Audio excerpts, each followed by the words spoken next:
ఒక విచిత్రమైనటువంటి పరిస్థితి ఏంటంటే తెలుగుదేశం పార్టీకి భారతీయ జనతా పార్టీతో ఎందుకు పొత్తు పెట్టుకుంది? బీజేపీ ప్రయోజనాల కోసం లేదు, తెలుగుదేశం పార్టీ ప్రయోజనాల కోసం. ఏంటది? మోడీ పేరుతో కొన్ని ఓట్లు వస్తాయి, తటస్థ ఓటర్లు మన వైపుకి టర్న్ అవుతారు. ఇది ఒక aspect.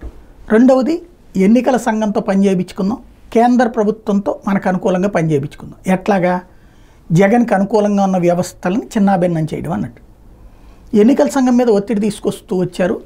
Chief secretary Jawahar Reddy డీజీపీలను తీసేయాలని, అట్లాగే మరి కొంతమంది 25 మంది ఐపీఎస్లు కలెక్టర్లు అందరినీ తీసేసేయాలని వీళ్ళ ప్రయత్నం ఫలించాల. ఒక నలుగురిది మాత్రం తీసేశారు ఆ మధ్యన.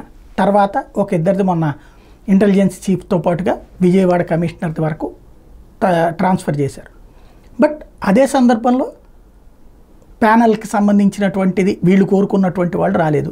రెండవది, డీజీపీది మార్పు ఇది అవ్వలేదు. అది ఇవాళ రేపట్లో ఏమన్నా అవుతుందా లేదా చూడాలి. వీళ్ళ ఒత్తిడి అయితే గట్టిగానే చేస్తున్నా, డీజీపీ చీఫ్ సెక్రటరీ మార్చాలన్నట్టు పత్రికల ద్వారా కానీ ఇదంతా. ఈలోపుగా మరికొంతమందిది మార్చమని ప్రెషర్ పెట్టారు. అందులో ధర్మారెడ్డి టీటీడీఈఓ.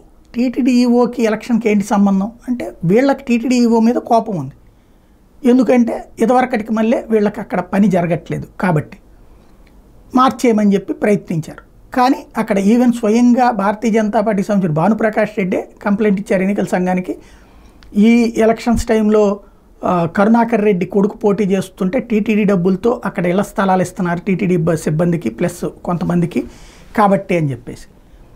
దాంట్లో అది వాస్తవంగా ఎప్పుడో నిర్ణయం తీసుకున్నారు, అది నడుస్తూ ఉన్నాయి అన్నటువంటి పాయింట్ మీద చెప్పుకొచ్చారు. ఫైనల్గా వచ్చేటప్పటికి టీటీడీ ఈవోని మారుస్తారు అన్నటువంటి ప్రచారం, అందులో డెప్యుటేషన్ మీద వచ్చారు కాబట్టి అన్నటువంటి దాన్ని తోసిపుచ్చుతూ కేంద్ర ప్రభుత్వం ఆయన డెప్యుటేషన్ని ఎక్స్టెండ్ చేయాలి, మోడీ సర్కార్ ఎక్స్టెండ్ చేయాలి, చేసేసింది ఎక్స్టెన్షన్.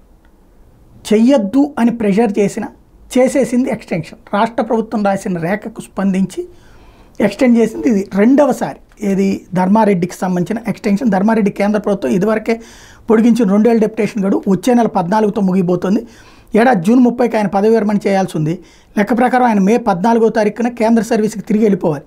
కానీ ధర్మారెడ్డికి సంబంధించి జగన్ జూన్ 30న ఆయన పదవి విరమణ చేసేంత వరకు డెప్యుటేషన్ పొడిగించాలంటే రక్షణ మంత్రి రాజ్నాథ్ సింగ్కి మార్చి 12న లేఖ రాస్తే, తిరుమలలో ఏప్రిల్ నుంచి జూన్ వరకు భక్తుల రద్దీ అధికంగా ఉంటుందని, మే జూన్ నెలలో సర్వదర్శనానికి 30 గంటల కంటే ఎక్కువ సమయం కూడా పడుతుందని అందులో పేర్కొన్నాం. అన్ని గంటల పాటు వేచి ఉండాల్సిన రావడంతో భక్తులు తీవ్ర అసహనానికి గురవుతారు కాబట్టి వాళ్ళకి ఆహారం, వస్తే రవాణా, వైద్య సదుపాయాలు కల్పించడంలో చాలా సున్నితంగా వ్యవహరించాల్సి ఉంటుంది కాబట్టి ధర్మారెడ్డిని పొడిగించమంటే పొడిగించారు. ఇప్పుడు అయితే ఆయన ఏమి 2 ఏళ్ళు ఉండరు. ఇప్పుడు చూస్తే మే 14న ఇదే ఆయన వచ్చే నెల 14తో ఆయన పదవి విరమణ అయిపోతుంది.